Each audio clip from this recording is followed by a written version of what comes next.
Algunas cosas no son normales. Me refiero a que si sales y empiezas a medir cosas como la altura humana, el coeficiente intelectual o el tamaño de las manzanas en un árbol, vas a encontrar que para cada una de esas cosas, la mayor parte de los datos se agrupa alrededor de un valor promedio. Esto es tan común que lo llamamos distribución normal. Pero algunas cosas no son así. La naturaleza presenta leyes de potencias en todas partes. Eso parece extraño. ¿La naturaleza se está sintonizando con la criticalidad? Si haces una medida burda de qué tan grande es la guerra mundial según cuánta gente muere, descubrirás que sigue una ley de potencias. El resultado va a variar entre 10 millones, 100 millones... La probabilidad de que ocurran eventos muy grandes es mucho mayor de lo que esperarías de una distribución normal. Y estos sesgan el promedio. El sistema que estás viendo no tiene una escala física inherente. Es muy difícil saber qué va a suceder después. Cuanto más mides, más grande es el promedio, lo cual es muy raro, parece imposible. Es muy importante tratar de entender qué juego estás jugando y cuáles serán los beneficios a largo plazo. A finales del siglo XIX, el ingeniero italiano Vilfredo Pareto se topó con algo que nadie había visto antes. Sospechaba que podría haber un patrón oculto en la cantidad de dinero que la gente gana. Recopiló registros de impuestos sobre la renta de Italia, Inglaterra, Francia y otros países europeos y para cada uno graficó la distribución de los ingresos. En todos los países que examinó observó el mismo patrón, un patrón que aún hoy se mantiene en la mayoría de los países. Y no es una distribución normal.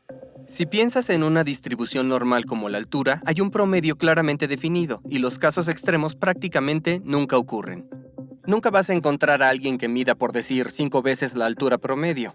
Eso sería prácticamente imposible, pero las distribuciones de ingresos de Pareto eran distintas. Mira esta curva para Inglaterra. Muestra el número de personas que ganan más de cierto ingreso. La curva comienza con una caída pronunciada, la mayoría de la gente gana relativamente poco, pero luego desciende de manera gradual, mucho más lenta que en una distribución normal, y abarca varias órdenes de magnitud. Había personas que ganaban 5 veces, 10 veces, incluso 100 veces más que otras. Ese tipo de dispersión no ocurriría si los ingresos se distribuyeran normalmente. Para reducir esta enorme dispersión de datos, Pareto calculó los logaritmos de todos los valores y los trazó. En otras palabras, utilizó una gráfica logarítmica, y al hacerlo, la amplia curva se transformó en una línea recta. La pendiente era aproximadamente de menos 1.5, lo que significa que cada vez que se duplica el ingreso, digamos de 200 a 400 libras, la cantidad de personas que ganan al menos esa cantidad disminuye por un factor de 2 elevado a la 1.5, que es alrededor de 2.8. Y este patrón se mantiene cada vez que se duplican los ingresos. Pareto pudo describir la distribución de los ingresos con una ecuación sencilla. El número de personas que ganan un ingreso mayor o igual a X es proporcional a 1 sobre X elevada a la potencia 1.5. Eso observó Pareto para Inglaterra, pero realizó el mismo análisis con datos de Italia, Francia, Prusia y muchos otros países, y vio lo mismo una y otra vez. Cada vez los datos se transformaban en una línea recta, y las pendientes eran notablemente similares. Eso significaba que Pareto podía describir la distribución de ingresos en cada país con la misma ecuación, 1 sobre el ingreso elevado a alguna potencia, donde la potencia es solo la pendiente absoluta de la gráfica logarítmica. Este tipo de relación se llama ley de potencias. Cuando pasas del mundo de las distribuciones normales al de leyes de potencias, las cosas cambian demasiado. Para ilustrar esto, visitamos el casino para jugar 3 juegos diferentes. En la mesa número 1, puedes lanzar una moneda 100 veces. Cada vez que la lanzas y sale cara, ganas $1. La pregunta es, ¿cuánto estarías dispuesto a pagar para jugar este juego? Bueno, necesitamos calcular cuánto esperarías ganar en este juego y luego pagar menos que el valor esperado. La probabilidad de que salga cara es de 1/2. Multiplícalo por $1 y luego por 100 lanzamientos. Eso da una ganancia esperada de $50. Así, debes considerar pagar cualquier cantidad menor a $50. Claro, puede que no ganes cada vez, pero si juegas el juego cientos de veces, las pequeñas variaciones a ambos lados del promedio se cancelarán y puedes esperar obtener una ganancia. Una de las primeras personas en estudiar este tipo de problema fue Abraham de Moivre a principios del siglo XVIII. Demostró que si graficabas la probabilidad de cada resultado, obtienes una curva en forma de campana que más tarde fue denominada distribución normal. La explicación tradicional de las distribuciones normales es que cuando muchos efectos aleatorios se suman, entonces se esperan distribuciones normales. Por ejemplo, mi altura depende de muchos factores aleatorios como mi nutrición, la genética de mis padres, ese tipo de cosas. Pero si estos efectos aleatorios son aditivos, eso conduce a distribuciones normales. En la mesa número 2 hay un juego un poco distinto. Todavía puedes lanzar la moneda 100 veces, pero ahora, en lugar de ganar potencialmente $1 por cada tiro, tus ganancias se multiplican por algún factor. Comienzas con $1, y cada vez que obtienes cara, multiplicas tus ganancias por 1.1.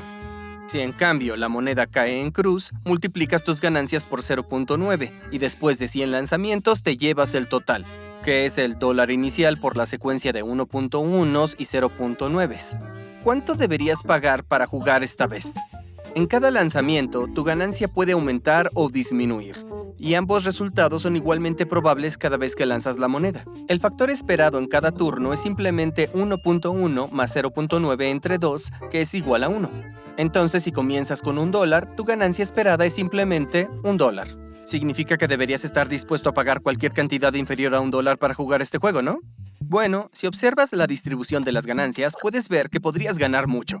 Si obtienes 100 caras, ganarías 1.1 elevado a la potencia 100. Eso es casi $14,000, aunque la probabilidad de que eso ocurra es 1 entre 10 elevado a la 30. Sería más probable que ganaras la lotería 3 veces seguidas. Por otro lado, la mediana de la ganancia es de aproximadamente 61 centavos. Entonces, si solo vas a jugar una vez y quieres tener las mismas probabilidades de obtener ganancias, deberías pagar menos de 61 centavos. Aunque, de todos modos, si jugaras el juego cientos de veces, tu ganancia promedio sería de $1. Ahora observa lo que sucede si cambiamos el eje X de una escala lineal a una escala logarítmica. Puedes ver que la curva se transforma en una distribución normal. Por eso, este tipo de distribución se llama distribución log normal. Cuando los efectos aleatorios se multiplican, si tengo cierta riqueza, y luego mi riqueza aumenta un cierto porcentaje el próximo año debido a mis inversiones, y luego el año siguiente cambia por otro factor aleatorio, en lugar de sumar, estoy multiplicando año tras año. Si tienes un producto grande de números aleatorios, cuando tomas el logaritmo de un producto, es la suma de los logaritmos. Entonces, lo que era un producto de números aleatorios se traduce en sumas de logaritmos de números aleatorios, y eso es lo que lleva a la llamada distribución log normal. Y las distribuciones log normales producen grandes desigualdades. No solo ves una media con una larga cola. Es mucho más probable que ocurran eventos muy grandes, en este caso, que se obtenga una riqueza tremenda de lo que se esperaría en una distribución normal. La razón por la que esta curva es tan asimétrica es porque la caída está limitada a 0. Como máximo podrías perder $1. Pero el alza puede seguir creciendo hasta casi $14,000. Ahora pasemos a la mesa 3. Nuevamente lanzarás una moneda, pero esta vez comenzarás con $1 y la ganancia se duplicará cada vez que lances la moneda. Y seguirás lanzando la moneda hasta que salga cara. Entonces el juego terminará. Si obtienes cara en tu primer lanzamiento, ganas $2. Si obtienes cruz primero y luego cara en tu segundo lanzamiento, ganas $4. Si sacaste 2 caras y en tu tercer lanzamiento una cruz, ganas $8 y así. Si lanzaste n veces antes de obtener una cara, recibirías 2 elevado a la n dólares. Entonces, ¿cuánto deberías pagar para jugar este juego? Bueno, como en nuestro ejemplo anterior, necesitamos calcular el valor esperado. Supongamos que sacas cara en tu primer intento. La ganancia es de $2 y la probabilidad de ese resultado es de 1/2. Así que el valor esperado de ese lanzamiento es $1. Si te toma 2 lanzamientos sacar cara, entonces la ganancia es de $4 y la probabilidad de que eso ocurra es de 1/4. Así que nuevamente el valor esperado es de $1. También necesitamos considerar la posibilidad de que salga cara en tu tercer intento. En ese caso la ganancia es de $8 y la probabilidad de que eso ocurra es de 1/8. Entonces nuevamente el valor esperado es $1. Y debemos seguir repitiendo este cálculo para todos los resultados posibles. Debemos seguir agregando opciones de $1 para cada una de las opciones al lanzar la moneda, digamos 10 veces o 100 veces antes de que salga cara. Sé que es extremadamente improbable, pero la ganancia es tan grande que el valor esperado de ese resultado sigue siendo $1. Por lo tanto, sigue aumentando el valor esperado de todo el juego. Esto significa que, en teoría, el valor total esperado de este juego es infinito. Esto se conoce como la paradoja de San Petersburgo. Si observas la distribución de las ganancias, verás que no tiene límite. Se extiende a través de todos los órdenes de magnitud. Puedes ganar $1,000, $100,000, incluso $1,000,000 o más. Y aunque una ganancia de $1,000,000 es improbable, no lo es tanto. Es de alrededor de 1 en 1,000,000. Ahora, si transformas ambos ejes a una escala logarítmica, verás una línea recta con una pendiente de -1. La ganancia de la paradoja de San Petersburgo sigue una ley de potencias. La ley de potencias específicas en este caso es que la probabilidad de una ganancia x es igual a x elevada a la -1, o 1 sobre x. En los juegos anteriores, cuando tienes una distribución normal o incluso una distribución log normal, puedes medir el ancho de esa distribución, su desviación estándar. En una distribución normal, el 95% de los datos se encuentran dentro de 2 desviaciones estándar de los medios. Pero con una ley de potencias, como en la paradoja de San Petersburgo, no hay un ancho medible. El estándar es infinito. Esto hace que estas leyes sean algo tan distinto, con algunas propiedades muy extrañas. Imagina que tomas un montón de muestras aleatorias y las promedias y después tomas muestras aleatorias y las vuelves a promediar. Vas a descubrir que el promedio sigue aumentando, no converge. Cuanto más mides, más grande es el promedio, lo cual es muy raro, parece imposible. Pero es porque tiene una cola muy pesada. Significa que la probabilidad de tener eventos enormes es tan significativa que si sigues midiendo, de vez en cuando vas a encontrar uno de esos valores atípicos extremos y van a sesgar por completo el promedio. Es como decir que si estás en una sala con Bill Gates o Elon Musk, la riqueza promedio en esa sala va a ser de $100,000,000,000 o algo así, porque el promedio está dominado por un valor atípico. Entonces, ¿por qué el simple modelo de San Petersburgo produce una ley de potencias? Si observas la ganancia X, puedes ver que crece exponencialmente con cada lanzamiento de la moneda. X es igual a 2 elevado a la n. Pero observa la probabilidad de lanzar la moneda tantas veces para obtener una cara. Puedes ver que esta probabilidad disminuye exponencialmente. Entonces, la probabilidad de lanzar una moneda n veces es 1/2 elevado a la n. Pero no nos interesa realmente el número de lanzamientos, nos interesa la ganancia. Sabemos que x es igual a 2 a la n, así que en lugar de escribir 2 a la n en la ecuación de probabilidad, solo podemos escribir x, y nos queda esto. La probabilidad de una ganancia de $X es igual a 1 sobre x, o en otras palabras, x elevada a la potencia de -1. Cuando las juntas, las exponenciales conspiran para crear una ley de potencias. Y es muy común en la naturaleza. Muchas veces cuando vemos estas leyes hay 2 exponenciales subyacentes que están bailando juntas para crear una ley de potencias. Un ejemplo son los terremotos. Si observas información sobre esto, encontrarás que los terremotos pequeños son muy comunes, pero los terremotos de magnitudes cada vez mayores se vuelven exponencialmente más raros. Pero la destrucción que causan los terremotos no es proporcional a su magnitud, es proporcional a la energía que liberan. Y a medida que los terremotos aumentan en magnitud, esa energía crece exponencialmente. Hay una disminución exponencial en la frecuencia de los terremotos de una magnitud determinada y un aumento exponencial en la cantidad de energía liberada por los terremotos de cierta magnitud. Cuando combinas esas 2 exponenciales, para eliminar la magnitud, lo que encuentras es una ley de potencias. Pero las leyes de potencias también revelan algo más profundo sobre la estructura subyacente de un sistema. Para ver esto en acción, volvamos al tercer juego y a la paradoja de San Petersburgo. Se pueden dibujar los diferentes resultados como un diagrama de árbol, donde la longitud de cada rama es igual a su probabilidad. Se empieza con una sola línea de longitud 1 y luego la mitad para las 2 primeras ramas, un cuarto para las siguientes 4 y así. Al ampliar la imagen, se sigue viendo la misma estructura repitiéndose a escalas cada vez más pequeñas. Es autosimilar, como un fractal. Y eso no es coincidencia. Vemos el mismo patrón de fractal en las venas de una hoja, las redes fluviales, los vasos sanguíneos en nuestros pulmones, incluso en los relámpagos. Y en todos estos casos podemos describir el patrón con una ley de potencias. Estas leyes y los fractales están intrínsecamente ligados. Esto se debe a que las leyes de potencias revelan algo fundamental sobre la estructura de un sistema. Aquí tengo un imán y un tornillo, y puedes ver que si los acerco, el tornillo es atraído hacia el imán. La razón es que tiene hierro, que es ferromagnético. Pero observa qué sucede si empiezo a calentar esto. Voy a... ¡No! ¿Lo ves? ¡No! ¡Se cayó! ¡Se cayó! Si se calienta de repente, deja de ser magnético.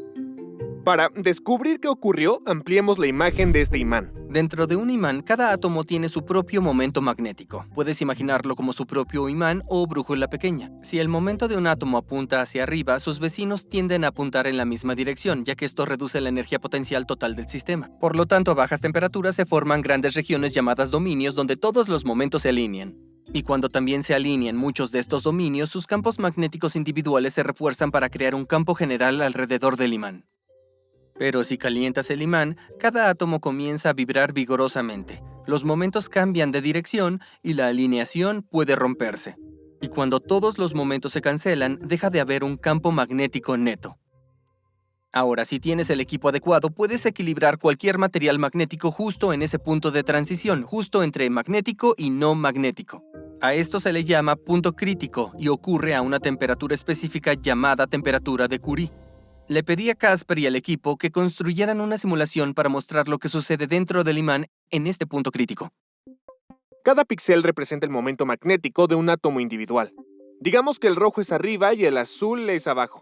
Cuando la temperatura es baja, obtenemos estos grandes dominios donde todos los momentos magnéticos están alineados y se genera un campo magnético general. Pero si aumentamos mucho la temperatura, todos estos momentos se mueven de arriba a abajo y se anulan entre sí, y el imán pierde su magnetismo. Eso es exactamente lo que pasó en la demostración. Pero si ajustamos la temperatura al punto adecuado, justo a la temperatura de Curie, entonces el patrón se vuelve mucho más interesante. Parece un mapa. ¿Un mapa? Sí, parece el Mediterráneo o algo así. Es casi estable. Los átomos que están orientados en una dirección tienden a mantenerse así por un tiempo. Pero claramente también hay fluctuaciones. Los dominios van y vienen constantemente. Tiene tanto elementos de estabilidad como de persistencia en el tiempo, algunas características que son consistentes, pero tampoco está fijo en un lugar. Sí. Porque se ven cambios con el tiempo. Si amplías la imagen, puedes ver que los mismos tipos de patrones se repiten en todas las escalas. Hay dominios de decenas, cientos, miles, incluso millones de átomos. Simplemente no hay una escala inherente al sistema, es decir, está libre de escalas, es como un fractal. Y si trazas la distribución de tamaños de los dominios, obtienes una ley de potencias. La geometría subyacente de repente muestra un carácter fractal que no tiene en ninguno de los lados de la transición de fase. Justo en la transición de fase hay un comportamiento fractal y se manifiesta como ley de potencias. De hecho, cada vez que encuentras una ley de potencias, indica que ese sistema no tiene una escala intrínseca. Y eso es característico de un sistema en un estado crítico, lo cual resulta tener enormes consecuencias. En un imán por debajo de la temperatura de Curie, normalmente cada átomo solo influye en sus vecinos. Si el momento magnético de un átomo se voltea hacia arriba, sus vecinos tienen una probabilidad algo mayor de hacerlo también. Pero esa influencia es local, solo alcanza a unos cuantos átomos. Pero a medida que el imán se acerca a su temperatura crítica, esas influencias locales comienzan a encadenarse. Un giro empuja a su vecino y ese vecino empuja al siguiente, y así sucesivamente como un rumor que se propaga. El resultado es que el alcance efectivo de la influencia sigue expandiéndose, y justo en el punto crítico se vuelve efectivamente infinito. Un cambio en un lado puede desencadenar una avalancha por todo el material. Existen estas pequeñas causas, solo un simple giro que resuena a través de todo el sistema. Entonces llega justo a ese punto donde el sistema está en su máxima inestabilidad. Cualquier cosa puede pasar, también es sumamente interesante de alguna forma. Significa que el sistema es más impredecible, más incierto. Es realmente difícil saber qué va a pasar luego y parece ser un procedimiento natural que ocurre en muchos sistemas diferentes en el mundo. Uno de esos sistemas son los incendios forestales. En junio de 1988, un rayo provocó un pequeño incendio cerca del Parque Nacional Yellowstone.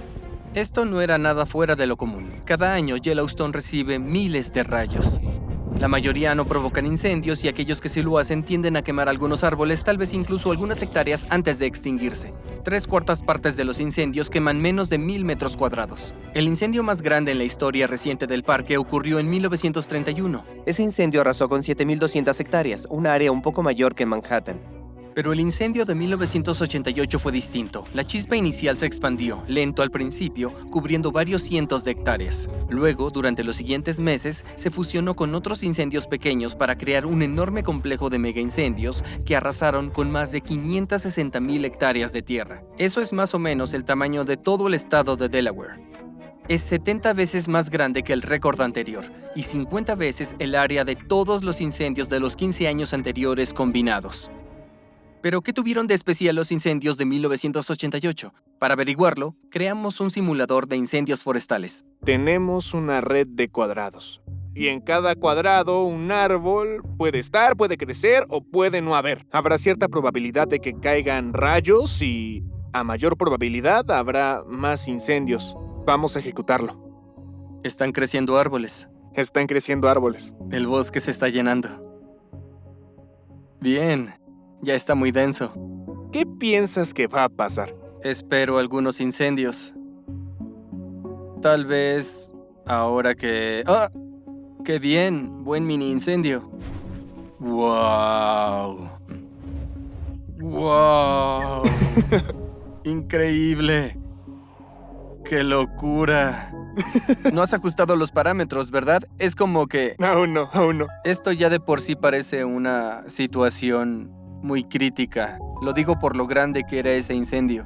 Este tipo de sistema se ajustará solo a la criticalidad y puedes ver cómo empieza a suceder. Creo que ahora es un buen momento en el que básicamente hay dominios de muchos tamaños distintos. Y una forma de verlo es que si algunos de estos dominios crecen demasiado, entonces se forma un solo incendio como ese oportuno. El Los sistema quema va a todos. propagarse por toda la zona y la quema para reducirla un poco. Pero si es muy fuerte, ahora tienes todas estas áreas sin árboles, entonces van a crecer de nuevo para volver a ese estado crítico. Puedo ver cómo es el mecanismo de retroalimentación. El fuego elimina todos los árboles y no queda nada para quemar, y eso tiene que volverse a llenar. Sí.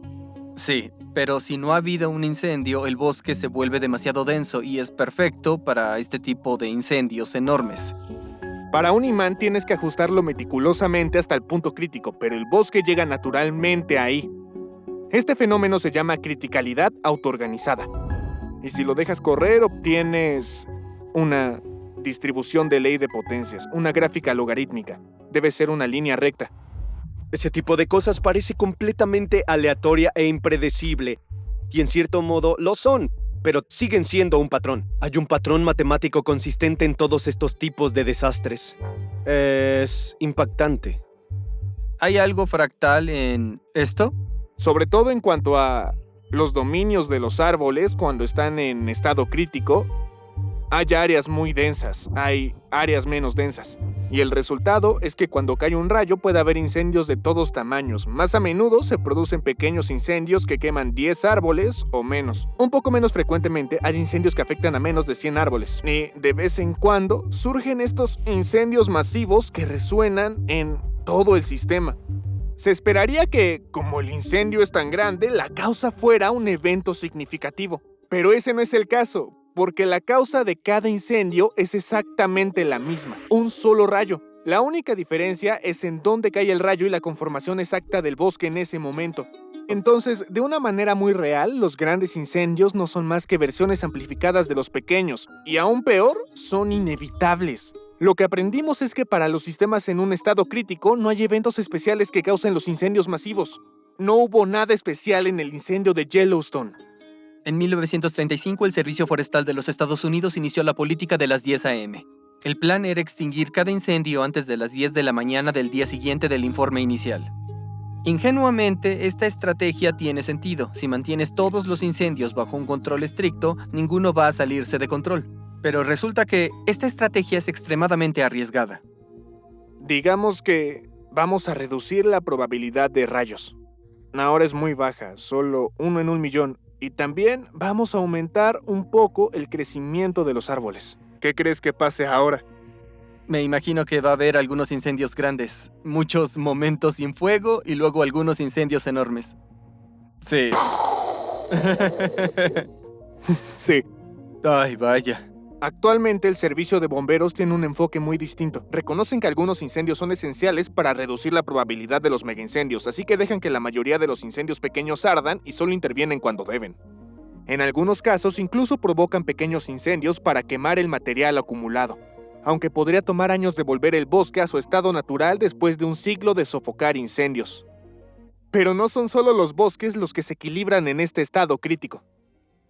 Todos los días la corteza terrestre se mueve y se reacomoda. Las tensiones se acumulan lentamente a medida que las placas tectónicas se rozan entre sí. La mayoría de las veces solo se desmoronan unas cuantas rocas. El suelo puede moverse apenas una fracción de milímetro, pero las tensiones se disipan en minisismos que ni siquiera se sienten. Ahora mismo están ocurriendo pequeños sismos bajo tus pies. No puedes sentirlos, porque son muy pequeños, pero son sismos. Los provocan pequeños deslizamientos en la corteza terrestre. Pero a veces, esos movimientos aleatorios pueden desencadenar una poderosa reacción en cadena. En Kobe, Japón, la mañana del 17 de enero de 1995 parecía normal. Era una ciudad tranquila y aunque Japón es un país que no es ajeno a los sismos, Kobe no había sufrido un gran terremoto en siglos.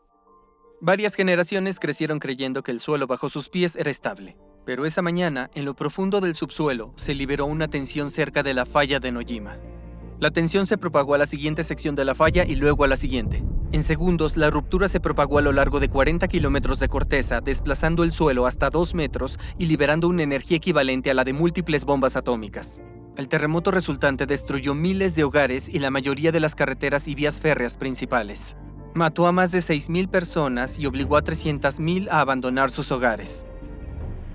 Su alcance depende mucho del azar y de la organización de todo ese campo de tensiones en la corteza terrestre. Y parece estar organizado de tal forma que, a menudo, es posible que el terremoto se deslice como una avalancha a lo largo de un trayecto y se vuelva demasiado grande y atípico. Pero si observas el proceso detrás de ese terremoto, es exactamente el mismo proceso físico. Es solo que el proceso de generación de terremotos produce naturalmente eventos que abarcan una gama enorme de escalas. Y no estamos acostumbrados a pensar en eso.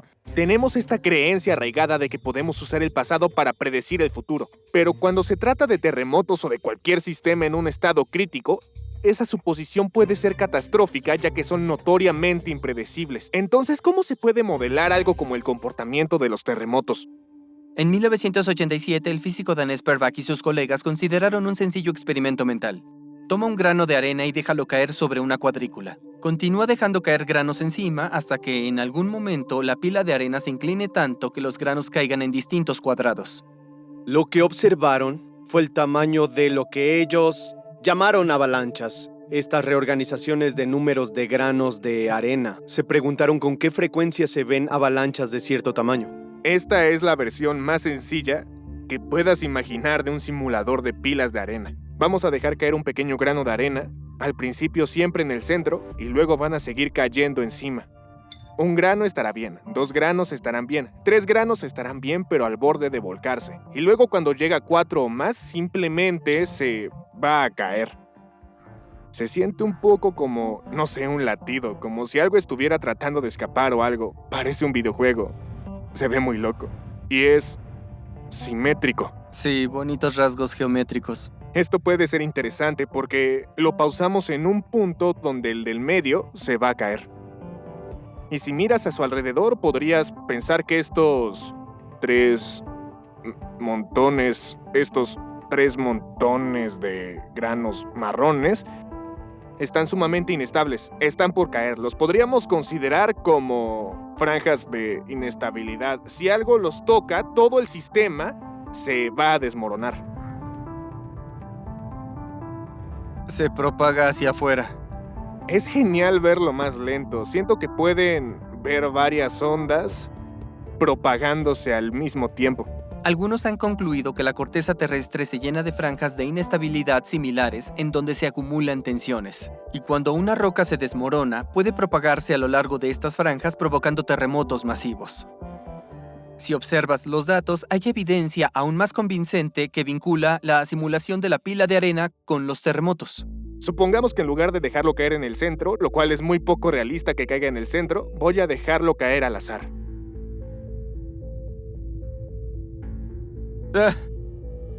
¡Qué loco! De hecho, puedes ver cómo se va ajustando hacia un estado crítico. Al principio solo se ven estas avalanchas súper pequeñas. Sí, Ahora está por todas partes. debe acumularse. Podemos ir un poco más lento. Esa es una ley de potencia súper clara. Hay eventos de todos los tamaños. Un solo grano de arena podría derribar solo a unos cuantos o podría desencadenar una avalancha de millones de granos que se propaga a lo largo de todo el sistema. Y si observas la ley de potencias que surge de la simulación de la pila de arena, se parece mucho a la ley de potencias de la energía liberada por terremotos reales. Pero si miras bien el experimento de la pila de arena, no solo se asemeja a los terremotos. ¿A qué te recuerda? Incendios forestales. ¿Verdad? Parece ser el mismo comportamiento. Eso es lo más sorprendente. Por eso ese pequeño ensayo sobre la pila de arena se publicó en la revista más importante, porque logró algo que la gente simplemente no creía posible. Lo irónico es que si observas pilas de arena reales, no se comportan así. Ok, dijiste arena. Voy a hacer un experimento con una pila de arena real. Y claro, no cumple lo absoluto con la distribución de ley de potencias en las avalanchas. Es incorrecto.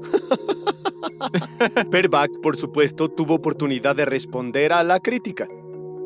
Y dijo, casi que lo voy a citar, dijo, la criticalidad autoorganizada solo se aplica a los sistemas a los que se aplica. No le importa el hecho de que su teoría no sea relevante para pilas de arena reales. ¿Y qué? Déjenme en paz. Le interesan asuntos más importantes que las pilas de arena. Dice, me están tomando al pie de letra. Estoy hablando de un mecanismo universal para generar leyes de potencia. Y el hecho de que no dependa, que no funcione en arena real, no le interesa. Creo que eso requiere mucho valor. Puedes pensar en la Tierra y en la Tierra girando alrededor del Sol. Ese es un sistema muy complejo. Tienes el núcleo fundido, todo lo que lo rodea, están los océanos, y también está la Luna girando alrededor de la Tierra, lo cual en teoría todo debería afectar el movimiento exacto de la Tierra alrededor del Sol. Pero Newton ignoró todo eso. Solo se enfocó en un único parámetro, básicamente la masa de la Tierra. Y con eso básicamente pudo predecir cómo la Tierra giraba alrededor del Sol. De igual manera, hay personas que han estudiado esos fenómenos que llegan al estado crítico. En este caso es criticalidad autoorganizada, ya que lo hace por su cuenta. Y lo que descubren es que hay un comportamiento universal donde realmente no importa cuáles son las subpartes. El comportamiento es exactamente el mismo. En ese punto crítico, cuando todas las fuerzas están equilibradas y el sistema se encuentra en ese delicado balance entre estar altamente organizado o estar desorganizado, resulta que casi ninguno de los detalles físicos de ese sistema importa en su comportamiento. Hay un comportamiento universal que es independiente del sistema físico del que estés hablando. El término que se utilizó es universalidad. Y es una especie de milagro. Puedes crear teorías extremadamente poderosas sin involucrar ningún detalle técnico, ningún detalle real del material. Esto significa que podrías tener sistemas que superficialmente parezcan distintos, pero al llegar al punto crítico todos se comportan de la misma manera. Otra cosa que se puede hacer, en lugar de imaginar que esos son árboles, es imaginar que son personas. Y lo que se propaga es Una enfermedad. una enfermedad, ¿sí? Casi obtienes algo por nada en estos puntos críticos. Muchos de estos sistemas caen en lo que se conoce como clases de universalidad. Para llegar allí, algunos necesitan ajustes como los imanes a la temperatura de Curie o fluidos como el agua o el dióxido de carbono en su punto crítico. Pero algunos otros sistemas parecen organizarse por sí mismos hacia la criticalidad, como los incendios forestales, las pilas de arena o los terremotos. Pero lo sorprendente es que si logras entender un solo sistema de una clase, entonces sabes cómo se comportan todos los sistemas de esa clase. Y eso incluye los modelos más simples y rudimentarios, como las simulaciones que hemos visto. Puedes modelar sistemas increíblemente complejos con los modelos más básicos. Algunas personas creen que este pensamiento crítico se aplica aún más. En el mundo, hay muchos sistemas que muestran el mismo comportamiento de ley de potencias que vemos en estos sistemas críticos. Está presente en todo, desde la secuenciación del ADN hasta la distribución de especies en un ecosistema y el tamaño de las extinciones masivas a lo largo de la historia. Incluso vemos el mismo comportamiento en sistemas humanos como las poblaciones de las ciudades, las fluctuaciones en los precios de las acciones, las citas de artículos científicos e incluso el número de muertes en guerras. Algunas personas argumentan que estos sistemas y quizás muchas cosas de nuestro mundo también se organizan hasta cierto punto crítico. El hecho de que todos los desastres naturales, como les dicen, inundaciones, incendios, terremotos, sigan distribuciones de ley de potencia, significa que estos eventos extremos son mucho más comunes de lo que se podría pensar según la distribución normal. Si te encuentras en una situación o en un entorno que está regido por una ley de potencias, ¿cómo deberías cambiar tu comportamiento? Si tienes eventos con una de estas distribuciones de potencias, lo que ves la mayor parte del tiempo son eventos pequeños. Y esto puede llevarte a una falsa sensación de seguridad. Crees que entiendes cómo van las cosas, ¿no? Como las inundaciones, hay muchas pequeñas y de vez en cuando hay una enorme. Una respuesta a esto es el seguro. El seguro está diseñado precisamente para protegerte contra los grandes eventos excepcionales que si no serían muy graves. Pero luego está la otra cara de la moneda, que es que la compañía de seguros debe asegurar a la gente. Y su trabajo es particularmente difícil porque deben poder determinar cuánto cobrar para tener suficiente dinero y poder pagar cuando ocurra un gran desastre. En 2018, un incendio forestal arrasó Paradise, California. Se convirtió en el incendio más mortífero y destructivo en la historia del estado. Pero la compañía de seguros, Merced Property and Casualty, no había hecho un plan para algo tan grande. Y cuando llegaron las reclamaciones, simplemente no tenían los fondos para pagar. Así que sin más, la empresa quebró. Pero aunque eventos extremos puedan fundir a algunas empresas, hay industrias enteras que dependen de distribuciones de ley de potencias.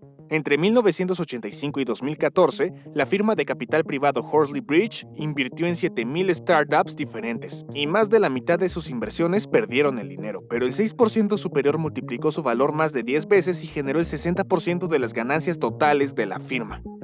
De hecho, las mejores firmas de capital de riesgo suelen tener más inversiones que pierden dinero. Solo tienen unos cuantos casos excepcionales que muestran un crecimiento extraordinario, unos pocos casos que sostienen toda la operación.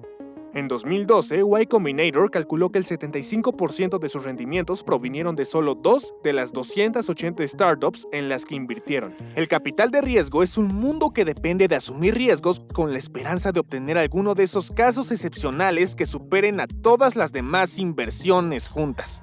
Las editoriales de libros operan de manera similar. La mayoría de los títulos fracasarán. Pero en 1997, una pequeña editorial independiente del Reino Unido llamada Bloomsbury apareció con una historia sobre un joven mago. El nombre del joven, por supuesto, era Harry Potter. Y ahora Bloomsbury es una marca reconocida a nivel mundial.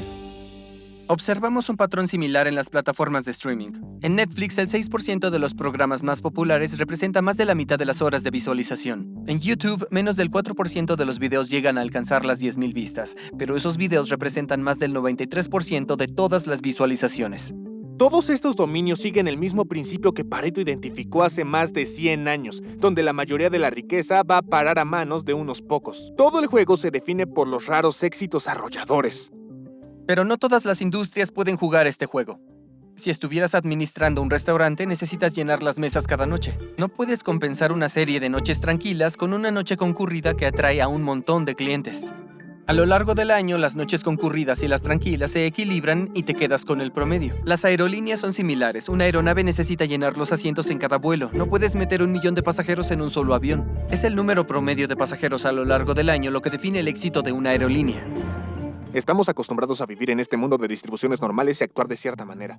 Sí. Pero cuando cambias a este ámbito regido por una ley de potencia, necesitas empezar a actuar de manera muy distinta. Vale la pena saber en qué tipo de mundo estás o qué tipo de juego estás jugando. Eso es, sí. Deberías salir a cámara y decirlo tal cual. ¡Estás a cámara! ¡Acabas de hacerlo!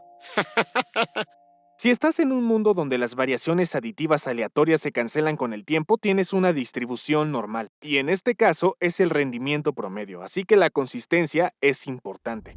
Pero si estás en un mundo regido por la ley de potencias donde tus rendimientos pueden multiplicarse y crecer en muchos órdenes de magnitud, podría tener sentido hacer apuestas más riesgosas con la esperanza de que una dé un gran resultado. En otras palabras, se vuelve más importante ser persistente que consistente. Sin embargo, como vimos en el segundo juego, los retornos multiplicativos completamente aleatorios te dan una distribución log normal, no una ley de potencias. Para obtener una ley de potencias debe haber algún otro mecanismo en juego. A principios de la década del 2000, Albert Laszlo Barbashi estudiaba el Internet. Para su sorpresa, descubrió que no había una página web normal con un número promedio de enlaces. En cambio, la distribución seguía una ley de potencias. Algunos sitios como Yahoo tenían miles de veces más conexiones que la mayoría del resto.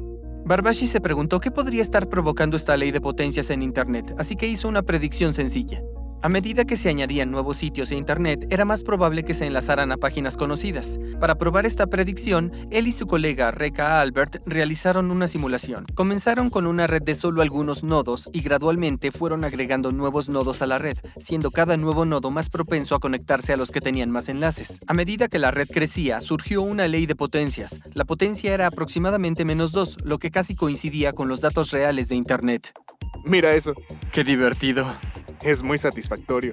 Esto también va a distribuir una ley de potencias. Una de las ideas es que esto podría aplicarse a individuos o incluso a empresas. Si es más probable que tengas más éxito o seas más conocido de lo conocido o exitoso que ya seas, vas a experimentar este tipo de efecto desmedido donde unos pocos terminan dominando las distribuciones. Me pregunto si parte de la conclusión es que si estás participando en un juego dominado por la ley de potencias, es mejor que hagas lo más que puedas lo más pronto posible para beneficiarte del efecto bola de nieve. Sí, supongo que es una buena idea, aunque no sé si puedas controlarlo. A los seres humanos nos gusta pensar que somos algo especial y que de alguna forma, porque somos inteligentes y con libre albedrío, podemos escapar la providencia de las leyes, de la física en cuanto a orden y organización.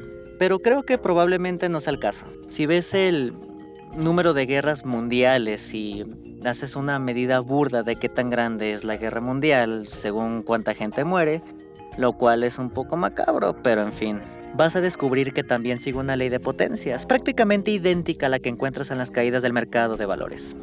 Si el mundo está moldeado por leyes de potencias, parece que nos encontramos en un estado crítico, donde 2 granos de arena idénticos, 2 acciones idénticas, pueden tener efectos muy diferentes. La mayoría de las cosas apenas causan efecto, pero unos pocos eventos excepcionales eclipsan al resto, y creo que esa es la lección más importante. Si decides adentrarte en áreas regidas por la distribución normal, puedes prácticamente garantizar resultados promedio, pero si eliges áreas regidas por leyes de potencias, el objetivo no es evitar el riesgo, sino hacer apuestas inteligentes repetidas. La mayoría fracasará, pero solo necesitas un éxito descomunal para compensar a los demás. El tema es que, de antemano, no puedes saber cuál apuesta será exitosa porque el sistema es extremadamente impredecible. Podría ser que tu próxima apuesta no resulte, podría funcionar un poco o cambiar tu vida por completo.